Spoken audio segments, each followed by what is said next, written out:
And so, as Wanda Maximoff said, in the thrilling event of House of M pertaining to WandaVision, no more theories. We're done.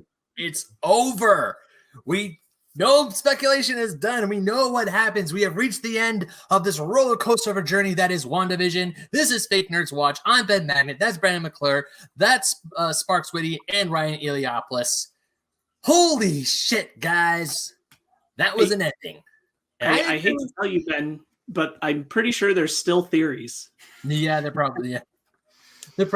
I saw the no more theories joke on Twitter the other night, and I thought that was funny, so I figured I'm just gonna roll with it. But of course, there's more theories. A certain someone whose name I will not mention messaged me the day after the episode and said, "Hey, those characters are coming back." I'm like, "Yeah, no shit. Of course they're coming back." You mean the characters who are literally like in the post-credit scene? Oh yeah, I'm not shocked. Wow, crazy. While the post-credit sequence was happening, I was like, okay, what's it going to be? The kids are going to be there. Doctor Strange is going to be there. Someone's going to be there. Kids. Happy about that. Yeah. Ties together. It's all Does your shirt say speculate responsibly? It's the Force Center shirt. That's a good one. That's a good one. I've wanted to buy it for a while, and I finally supported Force Center by buying one of their shirts. I also bought some of ours. I posted it on Instagram. Nice. Ben is wearing a Basement Arcade shirt. I can't believe you got it in that color and not in the purple. I like this one. No, I mean, it's fine. Me personally, I hate that the house doesn't show up. It kind of does show up a little bit. When the light hits it, the house disappears. Yeah. Because when I saw it online, we'll talk about this on the regular podcast. Merchandise vision. I'm picky. Yeah. All right. Anyway, next one I get will be the purple one. All right. Final episode of WandaVision, longest episode yet. What do we think? Was it the longest? Yeah, 50 minutes. Yeah. Was it 50 minutes? Yeah. Yep. Whoa! So we just had a really race car go by. Wow. I thought it was a great episode overall. I have a couple things reflecting on it that I was like, why did we do this? But overall, I think the emotional satisfaction that I got for the finale was more than I could have anticipated, because I was very much of the opinion where I wanted there to be stakes and I wanted there to be consequence for Wanda doing this thing. I do think there was we'll have their cake and eat it too situation with the double visions, but that's something the Marvel's done with all of their dead characters, because Gamora's back, Black Widow has a movie, all that stuff. So I'm not mad about that. So I'm still happy I got my sad Vision ending. I thought it was fantastic. I thought it was better than I could have anticipated. Yeah, I just want to add real quickly that I'm probably going to err on the side of critical for this episode. But ultimately, I loved this episode and I loved the show overall. And I want to say that right up top, any negatives I have does not. I'm just doing this for the sake of being critical, and I still like the show overall a lot. Yeah, I probably the same thing where I really do enjoy the show. It's just now being able to look at the whole picture. There are criticisms I have. Some of it even criticisms that now I can criticize things from before because I know how they played out. And not everything landed the way that exactly. Yeah. And I couldn't have done that without knowing where it was going. Now I know where it went, and I can go. Going to be a little critical of things we talked about before. Yeah. I'm pretty much going to echo everything that Brandon and Spark said, because as the show was going, I was constantly telling my friends, my Casey Casual friends who only go see the Marvel films, who were, I've said before, I'll say it again, who were kind of iffy about after the first 2 episodes. I said, just power through it. It's got to get better. I feel like it still has, but I also can, if I were to watch the show from the very beginning to the very end in one go, I'll probably have a few criticisms here and there. I've been seeing a few valid criticisms of the show online. Doesn't mean the show is bad by any means. It's just been, one of the things that I think is lost in discourse a lot of the time is that, what we do here, we do this to be critical and talk about these things and have fun speculating at things. But ultimately, I feel time smooths over the issues that you have with media. For example, I recently watched Captain Marvel, which is a film I was heavily critical of the first time I saw it. This time I watched it, I didn't need to be as critical, and some of the issues I just kind of accepted them, and so I just enjoyed the ride. And so that just happens as time goes on, is that sometimes you just start to enjoy the things, because if you err on the side of I liked the thing more than I disliked the thing, you end up, I think, liking it more and more as time goes on. Yeah. That's my theory anyway. No, that's a good theory, actually. Anyway, right. So where do we want to start? Probably the beginning, right? Yeah, that's a very good place to start. I don't even remember how it started. It started with oh, the kids. Agatha's like, I'm gonna kill your kids, Wanda. Down the street. Okay, it starts right back from the end of the last episode. Okay, yeah. Oh yeah, like the Darkhold. Like you have a whole chapter devoted to you. Her magic doesn't directly work on Agatha. She throws a car at her. Oh yeah, that's That was pretty good. cool. All That's right. pretty good. I really like the stuff with Vision. All in all, I really don't have a lot of negative to say about the two Visions, with the exception that he just bails. Yeah. And we don't see him again for the end of the episode. Not only that, just like nobody even questions it. Yeah. Nobody has a moment about it. Like Wanda doesn't care about like what happened to the Vision's true body anymore. She's where'd like, my first I husband just go? saw it. I guess it's gone. Oh, Yeah. like nobody cares. They didn't even do like an MCU thing of setting up for a next movie. They were just like, not that they need to do something like explicitly like the post-credit scenes, but he's just like gone like in the story. Right. Yeah. That's just like, I think that's also just kind of like a small problem. I think something that we can acknowledge and it tied into that, and it's gonna, I think, tie into a lot of things we have to say about this episode specifically, is this episode feels rushed where the rest of the show didn't. Yeah. True. This episode is moving quickly through a lot of beats in a way that just the rest of the show. This truly felt like a Marvel movie in the sense that it had to stuff all those things in, so we didn't have time to spend time with all these ideas.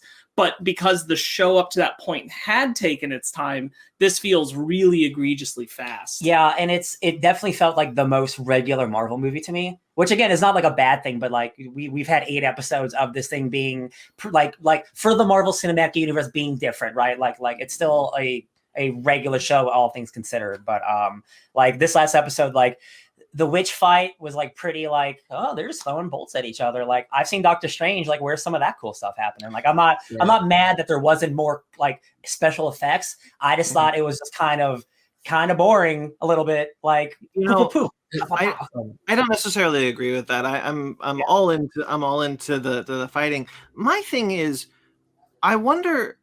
My thing that I kind of like had a problem with like the ending fight sequences and everything is how scarce everything looked, how sparse the field was, how little people were around.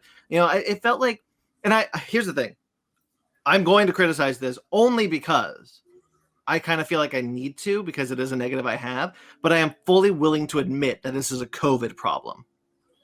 Because this show did end filming during COVID. Sure. So I'm fully willing to admit, like they couldn't get like millions of extras or like sparsely populate people to get them close to things. I guess that's not a problem I have, because it is in Westview still, and like if you're like 100 feet in the air, like you're not really going to be interacting with a bunch of people, right?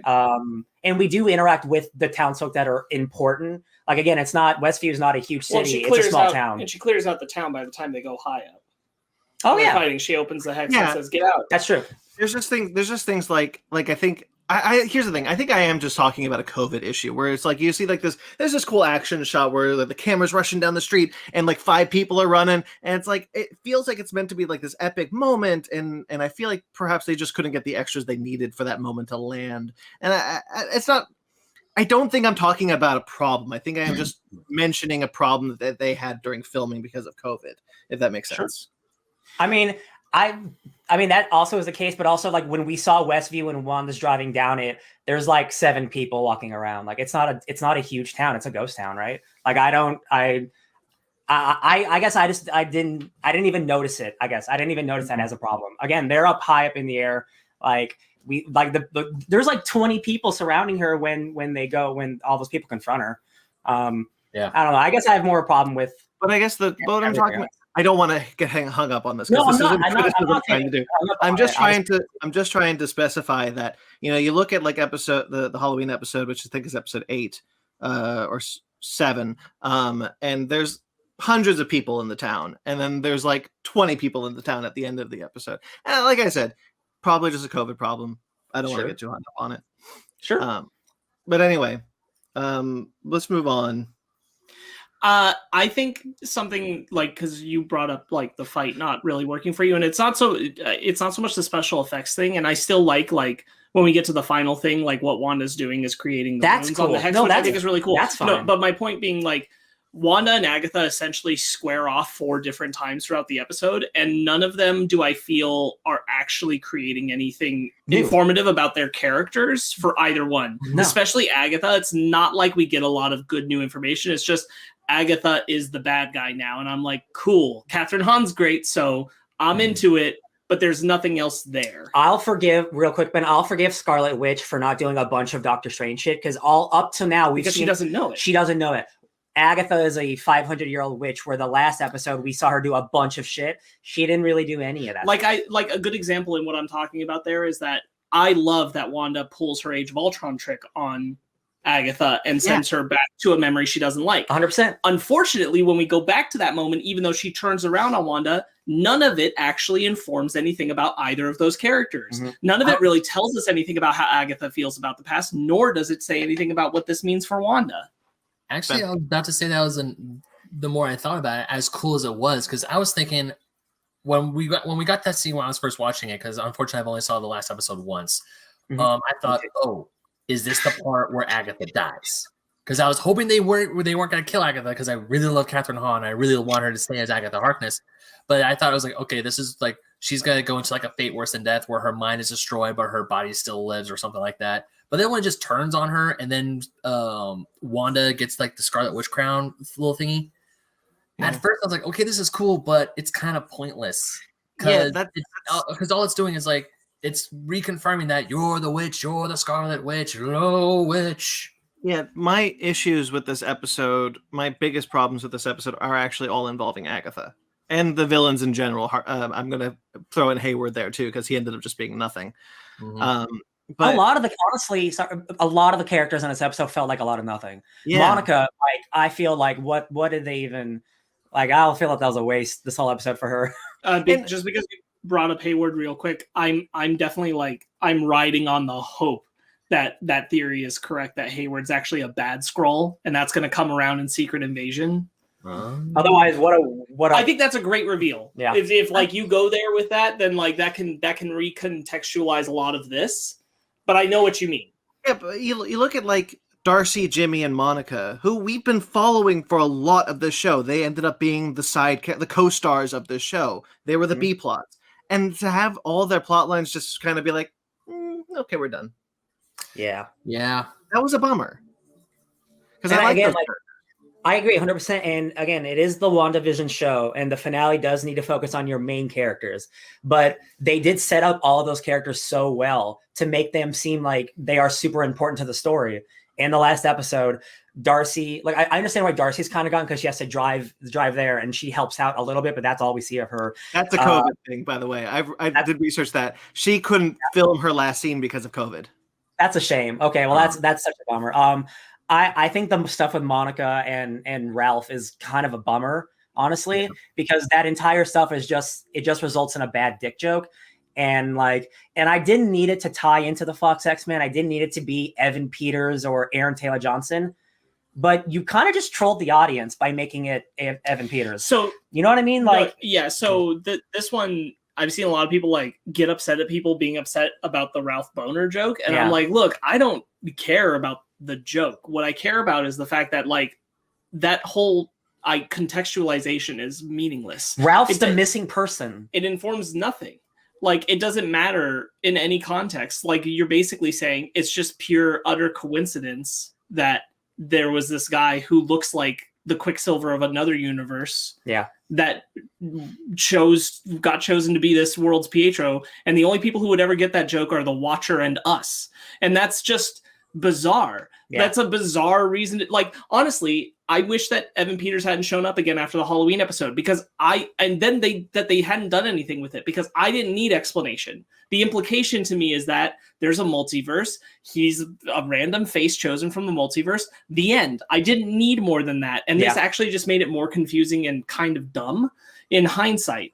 I also really, really never needed an answer to the question of who was Ralph. And I certainly didn't need it to be this.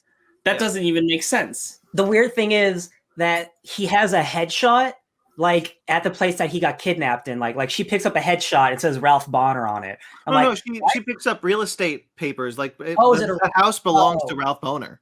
Got it. Okay, it's just like a big headshot, and I'm like, that looks like a Hollywood headshot. It's really weird. I missed the real estate thing. Okay. Sorry, the headshot is the second thing she picks up, because the first thing she picks up is like mail of like gas bill, like power bill, and then headshot. Gotcha. Okay. So he lives in that house. Okay, so that guy's like an actor. Okay. I still, so that's fine. I still think like choosing Fox Quicksilver was just kind of like a troll on the audience. And that could have been fun in like a completely non-important way. It's like just a fun reference, but it's not even that. Here's the thing that bugs me about it, that I've come to realize has bugged me about it, because at first it didn't. If this show, which we know is going to lead into Doctor Strange and the multiverse of madness, you have a whole audience that is thinking that something involving the multiverse is going to happen in this show. If that was never the case, having Quicksilver be the Fox Quicksilver is I think fan service gone awry. It is just, we know that our audience is going to pick up this piece and think that like, oh, this is multiverse shenanigans because we know where she shows up next. But if that was never the case, if you're always going to make this a small, intimate story between Wanda and Vision, you never should have picked Evan Peters. You should have picked someone random. It's like the red herring to end all red herrings. I still think that everything they did with him could have worked. It's just that once you hit the Halloween episode, after that, leave it alone. Yeah. It did its job. It made us think. It made us ask a lot of questions. It made us speculate. It made us really wonder what was going to happen. And you leave it in that weird nebulous space where it's like, why was it him? Who will ever know? And honestly, I don't need the answer to the question. I know the answer as an audience member. The answer is because there's a Fox X-Men film franchise. 100%. And I don't need the explanation of like, well, I picked him out of but I don't need that. I get it. But they took that same knowledge of like, yeah, you get it because you know those movies, and they decided, so it's just 100% like way not that thing. And you're like, that's a coincidence.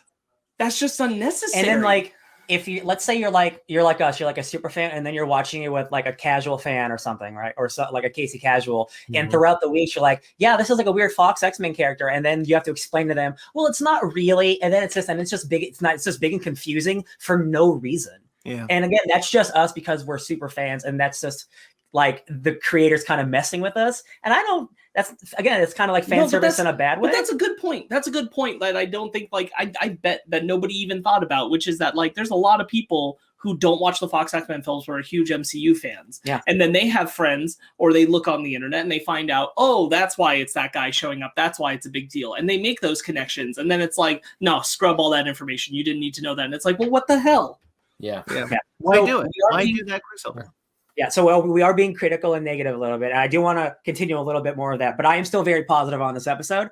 I do feel we have all been pretty positive on the season overall. So I think, like you said earlier, Brendan, it's okay to be kind of negative now in hindsight for everything. Yeah. And here's the thing. Out of all the episodes I've watched, I rewatched the entire season this week. The only episode that I can say that I don't like is episode 6, which is the 80s sitcom era.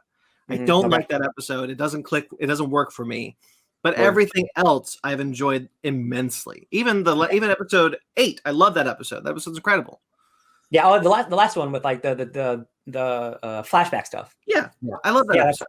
Same, yeah, it's good. I think all the stuff at the very end I really really like.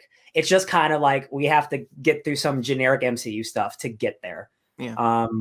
I think Monica is so cool, and I think they set her up so well. And I just think it's really such a bummer that she's just like hanging out in some basement like the entire episode. She does have a cool moment like where she stops some bullets, I guess. Yeah. Her powers saves kids. She saves the kids. That's right. Her powers are not explained at all.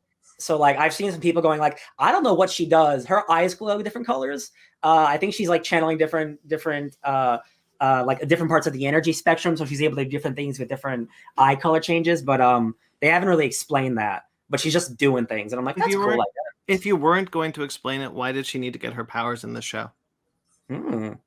Yeah, or even just have a line of like, I don't know what's going on, but I'm doing it, just like something. But she just like seems to know, kind of like figure out what's going on really quickly. I'm like, that's cool. I guess. I just kind of feel like there could have been a final episode, just one more episode, to just kind of like wrap everything up in a nice tiny bow. Maybe, yeah. I mean, like, I do feel like it's rushed. I don't feel like I needed Monica's powers explained to me, though. I'll say that. I just wasn't sure, like, what she was doing. Sure, but I could say the same thing about the Vision and Scarlet Witch when they're introduced in the films, that I don't really understand their powers. Well, no, because one of them's fast and she's weird. Right, they just say she's weird, but they don't explain it. Hey, but that's one word. I'm just saying they didn't give me any words. You know what? Fine. I will concede that point. Yeah.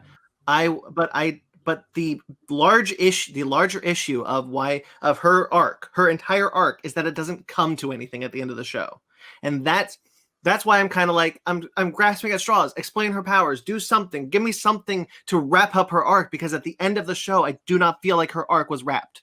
That's why you check out Captain Marvel 2 coming out in theaters July 2022. We've never done that before in the MCU. That's what everyone yells about the MCU doing, but the MCU has actually never done that. They've always kind of wrapped up the story in a nice bow, and then we get a thread that goes into the next thing, and the character shows up somewhere else, we explore it somewhere else. But we never had an entire character arc just didn't end. It makes me wonder, because Marvel like recently has been pretty good about like creator or like studio interference and stuff. Yeah. It makes me wonder where like, they got to tell like 8 episodes of the show they wanted to tell. The 9th one had to be the MCU thing that ties in everything. Like that's just how it had to be. Maybe that's just, and like they still got to do it the way they wanted to, but they had to force in all this stuff, and they had to mention the Darkhold and all this stuff. I do think it's probably an accurate feeling to feel that perhaps. Not a bad freshman effort. This was a first show for Marvel Studios. Everyone involved. Yeah. This is the first time they've ever done a TV show, so perhaps it's just the what's it called? The kinks being worked out, and that's what we're seeing here with the fact that Monica's arc doesn't end, or even I'll again attribute a lot of this to COVID. Like maybe Monica's arc did end if they could have gotten everyone back during the COVID pandemic, but maybe they just didn't. Yeah, I don't know.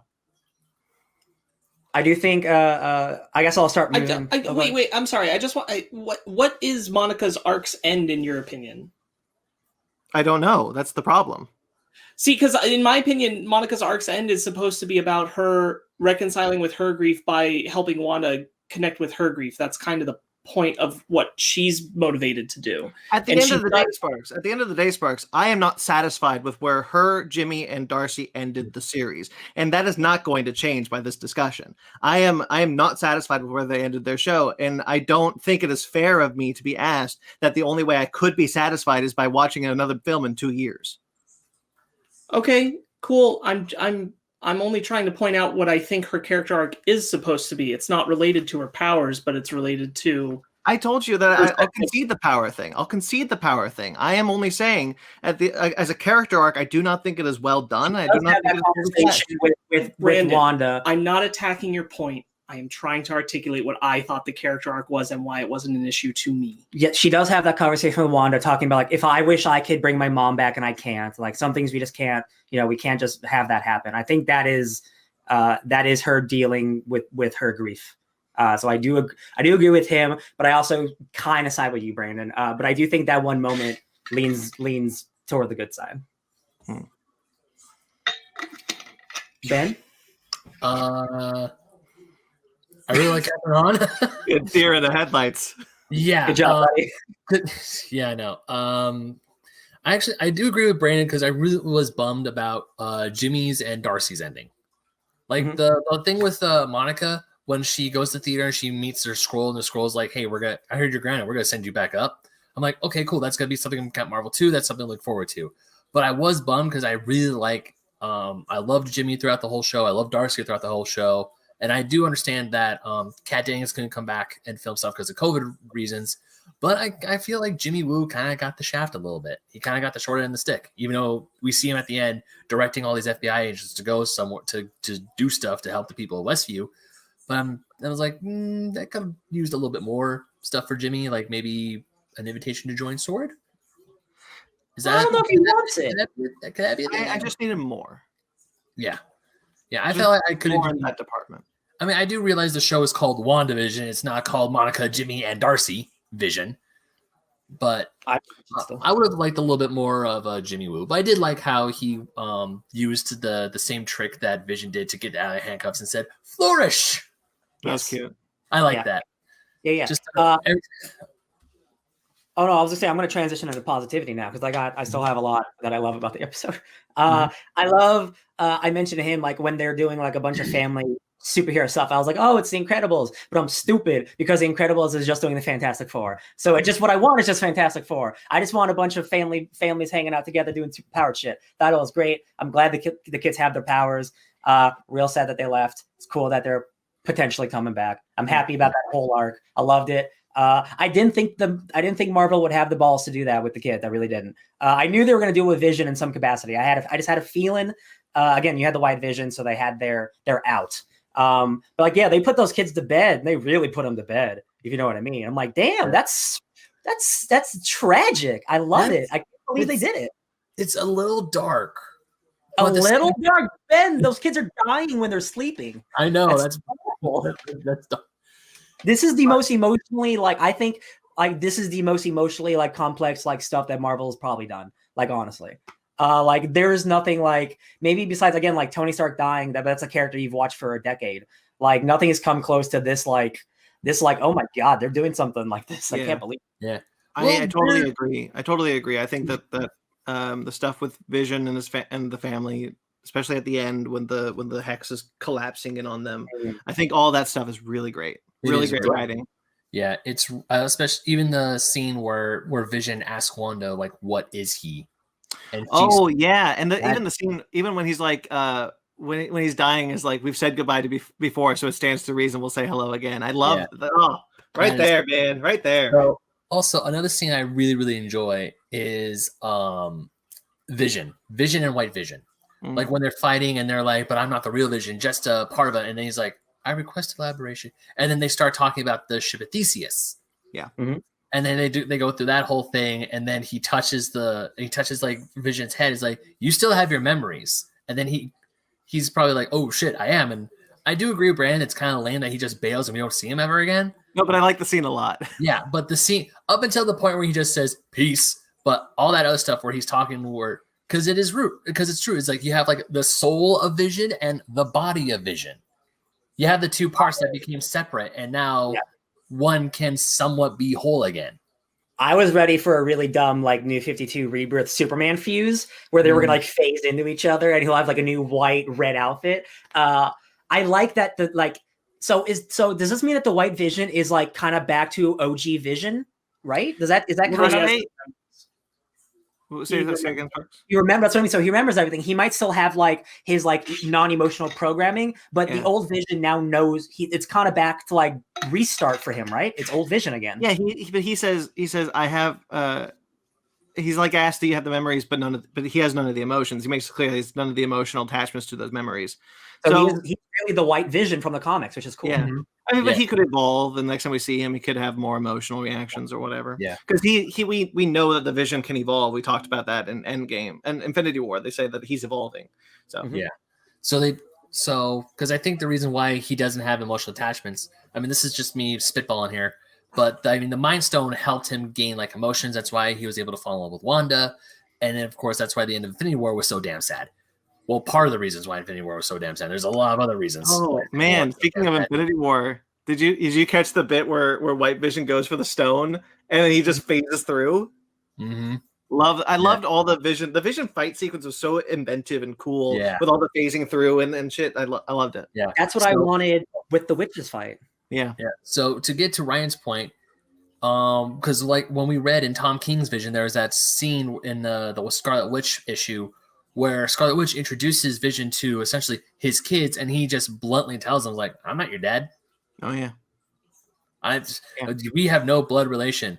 I have no emotional attachment to any of this. I have the memories, but I'm a robot. We could get a similar scene down the line. Yeah. Yeah, and I was going to say, maybe the next time that Vision meets these kids, they're going to be like 7 years older, and they're going to both be like, wow, we don't know each other. This is bonding time. Let's get to know each other. What's up? I'm a young. And then White Vision's like, no, and leaves.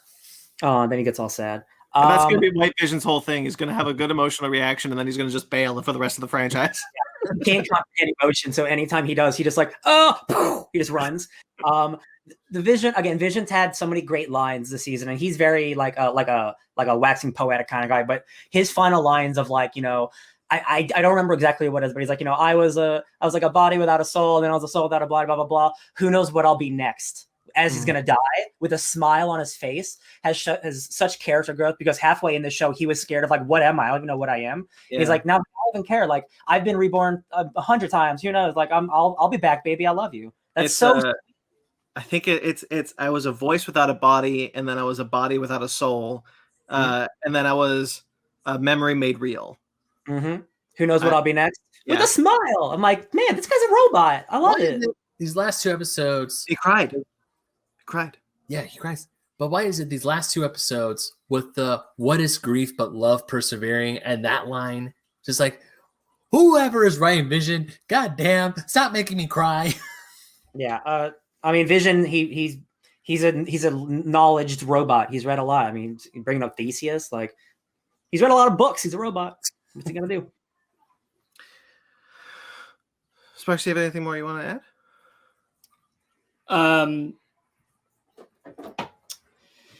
I think that the family dynamic stuff is more or less nailed at the end, but I think that the weight of what Wanda did to all the townspeople is sorely lacking 100% in consequence. Oh, yeah. This is very much like, oh, she is just like her daddy, because people forget what Magneto did, and he's a good guy. I guess they didn't go fully into making Wanda like a quote-unquote bad guy. Like, they didn't pull a Full House of M. So I guess they don't feel that she deserves the full consequences. Even though they're not scared to do that like I did in Civil War. But I guess maybe that's the problem. They don't want to continuously keep having this happen to her, but they made a show where she did this thing. So, like, you either have consequences or you don't, right? Yeah. She I think the show is trying to tell us that the consequences are that she lost her family.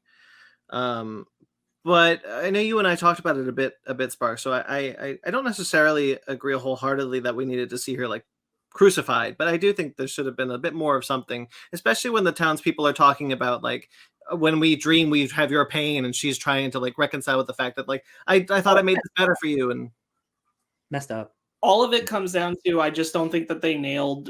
I don't think they nailed the moment when the people are telling her what she put them through. I don't think that they nailed her reconciliation with that, nor especially the most egregiously problematic thing to me is Monica's line where she's like, they'll never know what you sacrificed for them. And I'm like, girl, they don't care. Girl, they don't care what she sacrificed for them after what they've been through. That is a dumb line. And that is kind of like the perspective it seems to want the audience to take away from it. And I'm like, you can't ask that after what we've watched. It was a big reason why I was running with the theory for so long that Wanda's powers were being manipulated against her will, or that it wasn't really her. And I'm like, at a certain point, you have to acknowledge that it was Wanda. And I'm like, Wanda did a real bad thing, and I don't think we're going to properly ever deal with the consequences of like those. With Norm. Yeah. Like that scene with Norm where she's like, she won't let us. And when Vision confronts her, she's in denial about like, I can't be doing this. I'm not doing this. I'm not doing this. But like, you are. The ending of the show is that you did do this. Yeah. Man, I also think that the sword people being there, and it turns out that the sword guy was like the bad guy, kind of takes the blame away from Wanda, even though it absolutely shouldn't. Why was he arrested?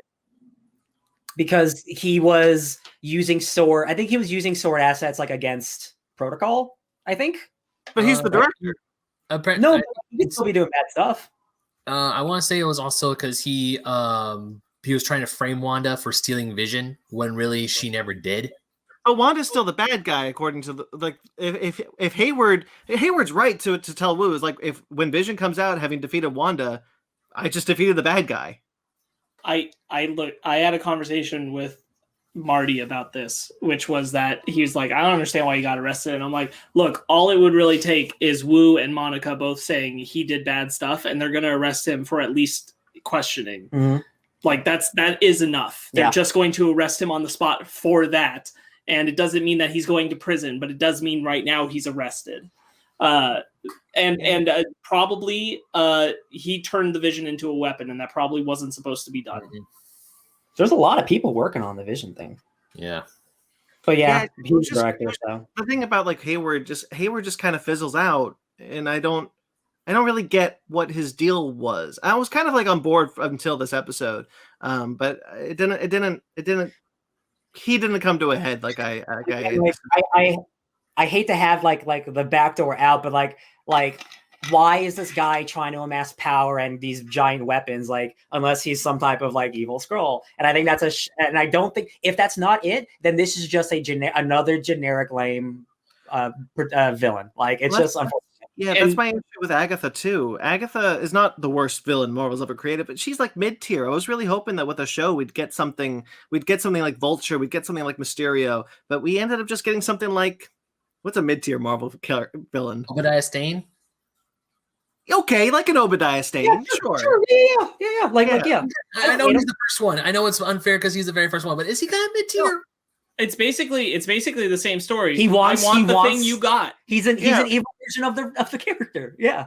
Obadiah Stane's that's a really good comparison. I will say I agree. I think when she's in full villain mode, it's like it's fine. But we did have like 8 excellent episodes of Kathryn Hahn just doing wild stuff differently every episode. So for me, that makes up for a little bit. But like I probably, if I ever rewatch this, like if I don't watch it all at once, I'm not going to be rewatching the finale. I'll tell you that. I'm rewatching all the stuff in between. We had her playing the part of Agnes for 7 episodes, and then episode 8, it's revealed that she's Agatha Harkness, and we're mostly dealing with Wanda. And then this episode so we only really got maybe an episode and a half of her being Agatha Harkness. Yeah, and that's not a lot. I made the joke of her being Yakon, the Dragon Ball Z villain, or maybe she just wants to absorb all his power. 100%, that's what it was doing. She was just absorbing all that power, and I'm like, it's Yakon. Wow, what a throwaway villain. But one thing I am glad is that, because we could go back to the very, very beginning of Marvel films, is that they have a pretty decent villain that has a really good run down the line, especially in the comic books, but they kill him off in the very beginning. Then they're a one and done villain. Thank God they didn't do that to Kathryn Hahn. It's good that they did not kill Agatha, I think. Yeah. So I'm going to place a bet right now that we're going to see Agatha Harkness in Doctor Strange. Okay, pause on that idea, because damn it, Ben. I'll come back to that concept.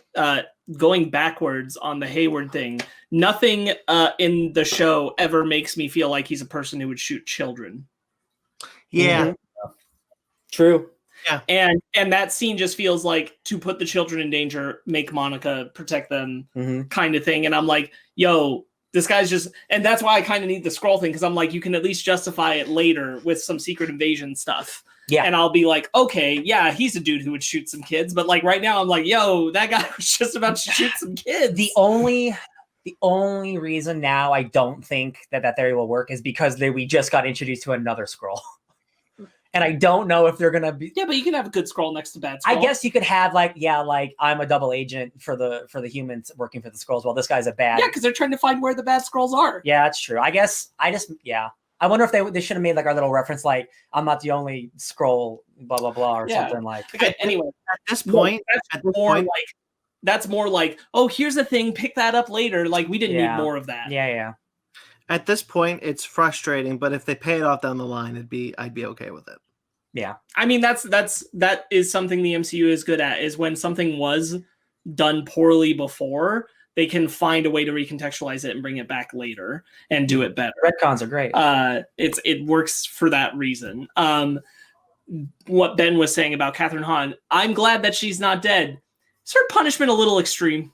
A little bit. She's basically like a mind prisoner. Yeah. I mean, I think this actually ties more into my thing. Like, I don't love that we kind of come away from the show with like, I don't know how I'm supposed to feel about Wanda. Yeah. Sure. I think that's the thing, is like, I understand why characters in the world should feel conflicted about Wanda. I wish that the audience had a more clear, like, I'm clearly supposed to empathize with her. I'm clearly supposed to see her as a protagonist. Yeah. She's being raised up to be saying like being the Scarlet Witch is a really dangerous thing, and I'm like, yo, true, and she did all this messed up stuff to the townspeople, but if in the last episode she had turned that all around to be heroic with it in a way that really landed, I'd feel in a more comfortable place about her. But the fact that didn't happen, and then she's like, yo, by the way, Agatha, you're trapped in this thing, I'm like, I don't know how I'm supposed to feel about you. Yeah, it's what I was worried about when we didn't know who the actual quote unquote like who's doing this to Wanda, or like who's doing this to the town. I didn't want them to do a straight House of M, because that turns Wanda into a unsympathetic character. And while they didn't go to that extreme, she did mess with a bunch of people, and there are no ramifications for what she did. She did lose her family. That still doesn't make up for the fact that she ruined people's lives. So like, I agree. Like I agree. I don't know how I'm supposed to feel about Wanda. I want to bet that Doctor Strange would put her to task in his movie, because he should and he would, but that movie's not out yet.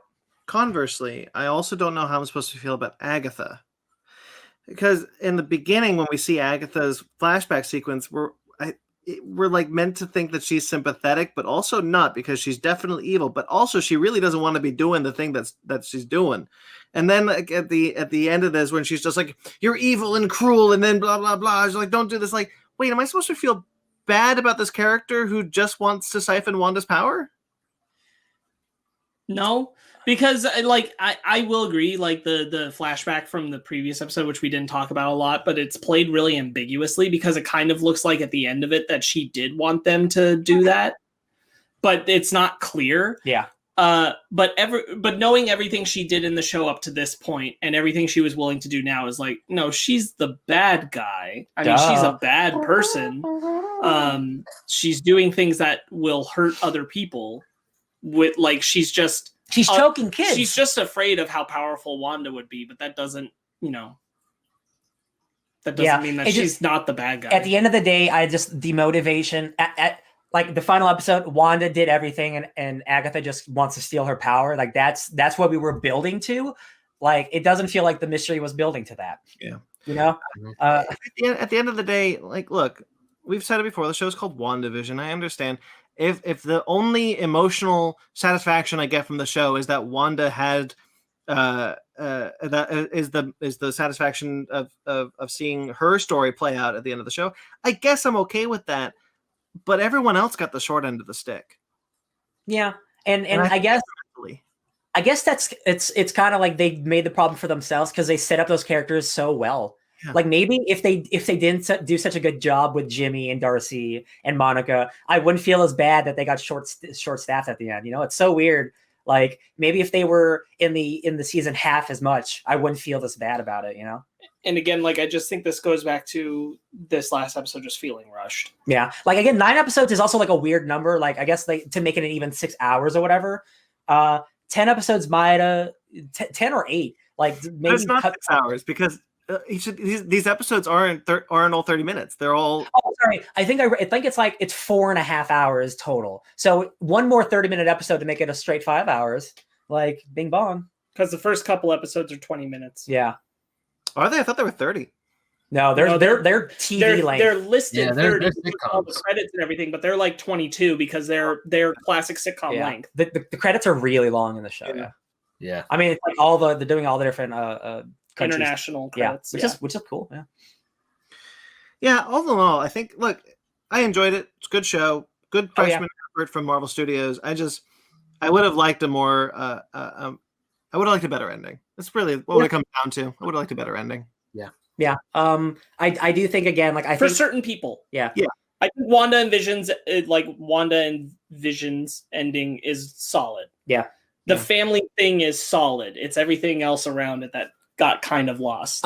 Real quick, again, like, so that book is The Darkhold. It does look different than the 3 other times it appeared in various Marvel television shows, but that's whatever. There's I said earlier, there's a mention of there's an entire chapter devoted to you, Scarlet Witch. The Darkhold is the book created by Chthon, who is a Cthulhu-esque elder god from a dark evil dimension. So that could be Doctor Strange 2 stuff. The rumor, it's still Nightmare, but also he's another one of those eldritch demon things. So they're all connected in weird ways. Yeah. At the end of the episode, it's Wanda reading that book, right? Yeah, it's her astral form. It's her astral form reading it. That's bad. That's a bad thing, you guys. So I really hope, I don't think Wanda, like, because this episode, like, didn't turn her into the villain. She's a hero now. But I do think there will be a confrontation between those two characters, because there's no way there can't be for what she did, because Doctor Strange is the Sorcerer Supreme, and she's apparently more powerful than him, like, in this show now. So, like, we got to deal with that. I love her costume. I just want to add, I really like her costume. So do I. It's really awesome. It looks great. Yeah. I love the hood too. Big fan. Like, I'm big fan of hoods. Big fan of hoods. Yeah, it's mixing like parts of like modern and the ultimate look. Like, it's a good look. Yeah. I was happy with her costume, how the costume finally played out. I never get disappointed when the MCU reimagines the costume because they always do it in such a well done, respectful way. I think. Yeah. When And they we finally always- figure out how to do it. Yeah, and we always get like the classic looks too. Like we got our classic Quicksilver from like the 70s and 80s, which looks super silly, but like that's we'll never get it again because like when else are you gonna do something like that, right? We also I remember specifically when they realized that they couldn't do Thor's helmet in the first Thor, and they were like, okay, we can't make this work, so we're not going to do it. But then they figured it out in Thor Ragnarok, and they figured out how to make the helmet work in Thor Ragnarok. So. You see him wear his helmet for like a little bit in the very first scene, and then he takes off and puts it back on again. Yeah, that's what I'm talking about. But in Thor Ragnarok, they figure it out. So I'm always happy when the MCU can they finally figure out how to do a respectful design choice. Like they got the horns on Wanda's this time. Yeah. So is Captain Marvel 2 before Secret Invasion? We don't know when Secret Invasion comes out. Secret Invasion is. Got it. But Captain Marvel 2 is next. Most of the year? shows don't have dates. Got it. Is Captain Marvel 2 next year or 2023? 2023. Okay. Because they're doing casting stuff now, so that movie is probably filming sometime soon. Maybe right? it's next year. I don't know. The only thing I know for sure is that we get Doctor Strange next year, actually. I'm just going to do a quick Googs. Yeah, go ahead. Actually, you know what? Captain Marvel 2 probably is next year. I'm kind of thinking about the slate, and that would make sense. Because we get Black Widow, Shang-Chi, and Eternals this year. November 11th, 2022. So almost the end of the year. So that's long time. Man, if COVID hadn't happened, we'd be staring down the barrel of Doctor Strange and the Multiverse of Madness right now. Eternals would be done. Black Widow would be done. Half the MCU shows would be done. Like we would be halfway through Phase 4 by now. Like Jesus, crazy. Damn you! Crazy. But I'm glad this was the first thing because here's the thing. I know. We've mentioned that at the end it turned into generic Marvel, but this show also re-energized me. It got me back into the MCU, and I'm happy to be back in here. And I think if we had started with Falcon and Winter Soldier, I don't know if I would have had the same reaction. So I'm glad we started with WandaVision to kind of I got my different and I got my same, and I'm back in hardcore. And again, it is cool that we started with such a bunch of different weird side characters because I think even people are more used to Bucky and Falcon as opposed to Wanda and Vision. So it's cool that we kind of got again, we've talked about this a lot. We got the weird one out of the way, and now we're gonna get traditional Marvel, and we'll see if that holds up now. Not that it won't, be good or whatever. And then we'll get a mix. And then we'll get a mix. Yeah. Hey, did you guys? What is Loki? Ryan, did you know that Derek Kolstad, the writer of Nobody and John Wick, is writing Falcon and Winter Soldier? No, but now that show is gonna be even sicker. I'm so excited now. I mean, the action looked cool in that show. I'm not worried about that. Hell yeah. Yeah, I when I found that out, I was like, oh shit! All right, cool. Man, I'm so excited. That's in 2 weeks. That's crazy. Yeah. And we get a documentary about the behind the scenes of making WandaVision next week. I'm looking forward to that. Love it. Well, I got nothing else to add. What about you guys? No, I got nothing. It's cool that there was a scroll. That's cool. I like Doctor Strange. He's cool. I like the show. I like both of the post-credit sequences. I thought they were very good setups for whatever comes next. Mm-hmm. And I'm really excited for where Wanda's story goes next, and that's not something I've been saying before. 100%. Yeah, I said it on episode 8. Episode 8 really turned me around on me being invested in this character. So I'm so excited for Doctor Strange because I love weird magic shit, and it's Sam Raimi. That movie is gonna be bonkers with magic shit, crazy angles. Oh, Bruce Campbell might be showing up somewhere in one of these movies. Who knows? Oh yeah, hot dog. He is. Oh yeah. Sparks, do you have anything else you want to add before we? No, Ben? I don't think so. Okay, I guess that'll do it then. WandaVision is over. First MCU Marvel Studios television show is in the can. And in the bag. That means our show is also in the bag. So I guess stay tuned. I guess the next thing we'll do is just Falcon Winter Soldier when that comes out in 2 weeks. Yeah, I don't think we need to review a documentary. No, I mean, we can find another show if you wanted to, but I don't think we will. In a week? No. I mean, there's Pacific Rim that's out, but I don't got time to watch a whole season of a show, my man. I don't have. Oh, still, don't got it. All right, so stay tuned for, I guess, Falcon Winter Soldier.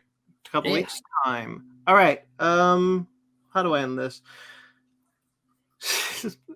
Bye. Victor's Watch, baby. Check out the podcast. If you're watching this, I can't believe I just like my mind just like left. Check out our other shows on this channel. We got plenty of other content on this channel. Make sure to like this video and make sure to subscribe to this channel. As I said, we have Basement Arcade, which is kind of on hiatus right now, but more will check out the shirt. More will be coming soon. Basement Arcade Pause Menu. That's our freshman show. That's up now. There's only 2 episodes at like that. Binge them. It's easy. We also have our Fake Nerd Book Club, where we are currently going through Little Char and the Gang. That's 2 episodes are up now. We will do one more, and then that'll be done, and then we'll do another book. So stay tuned for that. And of course, on Sundays, guys, we do our Fake Nerd podcast, our normal show, live on Sundays, live remotely because COVID. But you can check out that. We will have, by the time you're probably watching this, we will have reviewed Raya and the Last Dragon. Make sure, hey, if you guys are watching this, make sure join us live. We do it pretty late, so no pressure, but we always love to hear from our watchers and our listeners. So check that out. That's it. You can find us on Fake Nerd Podcast on all the social medias. You can find us on fakenerdpodcast.com for everything. You can find our TeePublics there and our Patreons there. We have masks. And you can find me at BT McClure on Instagram and Twitter. Ben?